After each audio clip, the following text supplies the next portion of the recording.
Jonathan Miller. Dehors, il y a un enfant, trempé de la tête aux pieds, qui tremble sur le pas de la porte. Il dit qu'il veut seulement un tout petit morceau de pain. Faites-le entrer. Ici, personne ne refusera de donner à manger à quelqu'un. Près de la grille du grand domaine, Jonathan, un homme riche et respecté, regardait l'orage en silence. Son regard semblait attendre un miracle. Mais le miracle n'était pas venu, depuis des années, parce qu'il y a longtemps, le destin lui a arraché quelque chose que l'argent ne pouvait pas racheter. Sa femme est partie un matin avant l'aube, un nouveau-né dans les bras, sans la moindre explication.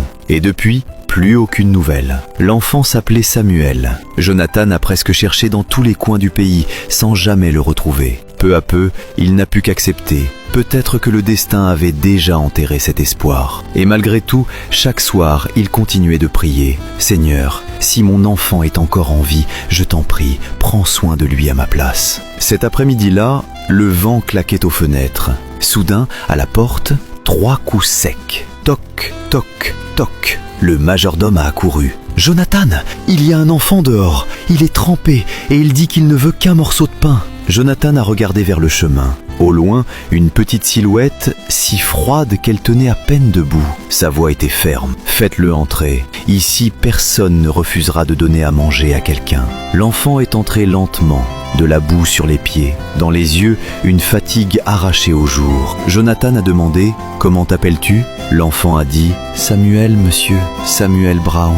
Le cœur de Jonathan a sursauté. Ce nom de famille, comme une vieille clé, a tourné d'un coup dans une porte scellée. Il a retenu son tremblement. « Et ta mère ?» L'enfant a baissé la tête. « Elle est partie vivre avec Dieu.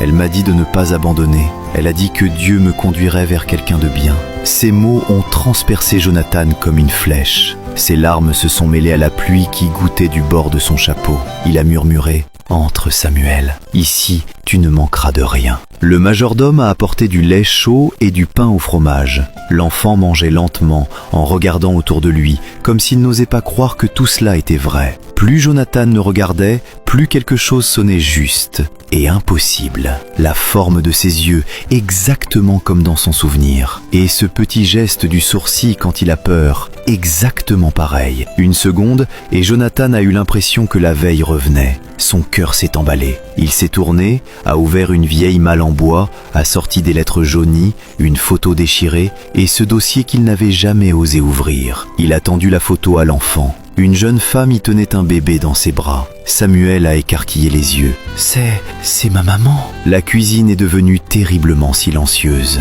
La main de Jonathan a lâché. La photo est tombée au sol. Il s'est caché le visage, la voix brisée. « Mon Dieu, tu es mon fils !» Samuel n'avait pas encore compris que Jonathan était déjà à genoux, en larmes. « Samuel, je suis ton père. » L'enfant est resté figé une demi-seconde, puis il s'est jeté dans ses bras. Jonathan l'a serré si fort, comme s'il avait peur qu'on lui vole encore cet instant. Il sanglotait, encore et encore. « Dieu t'a ramené, il a entendu ma prière. » À ce moment-là, la pluie s'est apaisée. Une fente dans les nuages a laissé passer une lumière dorée qui s'est posée sur le domaine. Le majordome, les larmes aux yeux, a dit « Jonathan, Dieu fait encore des miracles. » Ce soir-là, le manoir a retrouvé de la vie. Dans les couloirs, il y avait le rire de Samuel. Pour la première fois depuis des années, Jonathan a remercié à voix haute à table.